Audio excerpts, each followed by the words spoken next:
আরে তুমি এখনো কাজে ব্যস্ত? তোমাদের বাড়িতে কালকে প্রোগ্রাম আছে তাই না? তুমি কি যাচ্ছ না? তোমাকে কেউ ডেকেছে? কারো ফোন এসেছিল? না, আমার কাছে তো কারো ফোন আসে নাই। তাহলে আমি কেন যাব সেখানে যেখানে তোমাকে ডাকার জন্য কারো 2 মিনিট সময় নাই? কিন্তু ওটা তো তোমার নিজের বাড়ি, সেখানে তো তোমার যাওয়া উচিত তাই না? ওটা আমার নিজের বাড়ি নয়, ওটা আমার বাবার বাড়ি। এটা আমার নিজের বাড়ি, আমার শ্বশুর বাড়ি। আর আমি এখন আর একা নই স্বামীজান, আমি তোমার সাথে জড়িয়ে আছি। এখন তোমাকে ভালোবাসা, সম্মান, ইজ্জত দেওয়াটা আমার দায়িত্ব। কারণ আমি ভুল বা সঠিক যাই করি না কেন, তাতে শুধু আমার নাম আসবে না, তোমার নামও আসবে। আর ওই মানুষগুলো যদি আমাকে এতটাই ভালোবাসতো, এতটাই শ্রদ্ধা করতো, তাহলে তারা আমাকে ফোন করতো না, তোমাকে ফোন করতো। আর তোমাকে ফোন করে বলতো যে জামাই বাবা, আমাদের বাড়িতে কালকে প্রোগ্রাম আছে, তোমাকে কিন্তু আসতেই হবে।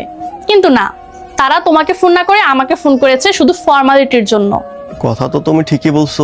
আগের দিনও তো মানুষ ছিল যাদের না ফোন ছিল না গাড়ি ছিল, তবুও তো তারা পায়ে হেঁটে মাইলের পর মাইল গিয়ে নিজের মেজামাইকে আনতে যেত। আর এখন তাদের 2 মিনিট সময়ও নাই যে তারা 2 মিনিট সময় বের করে তাদের জামাইকে ফোন করবে। আর আমরা মেয়েরা যত তাড়াতাড়ি বুঝে যাব যে আমাদের নিজেদের বাড়ি আমাদের বাপের বাড়ি নয়, আমাদের নিজেদের বাড়ি আমাদের শ্বশুর বাড়ি, তত তাড়াতাড়ি আমাদের জীবনটা জান্নাত হয়ে যাবে। জানো আমার নিজের বাড়ি কোনটা? আমার এখন ইচ্ছে হলো যে এই বিছানাটা তুলে ওইখানে বসিয়ে দেব, তাহলে বসিয়ে দিতে পারবো। আমার ইচ্ছে হলো এই আলমারি থেকে কাপড়গুলো শিফট করে অন্য আলমারিতে রাখবো, তাহলে সেটাও রাখতে পারবো। কিন্তু আমি আমার বাবার বাড়িতে একটা সুতাও এখান থেকে ওখানে সরাতে পারবো না। সেখানে আমার ব্যাগ প্যাক করাই থাকে, আমি যতদিনের জন্য সেখানে থাকি না কেন। তাহলে আমি সেখানে কেন যাব? তোমাকে বেইজ্জত করতে, তোমাকে অপমানিত করতে? আর সবাই বলবে যে তোমার স্বামীকে কেউ ডাকেনি, তোমার স্বামী আসেনি। কথা তো তুমি ঠিকই বলেছো।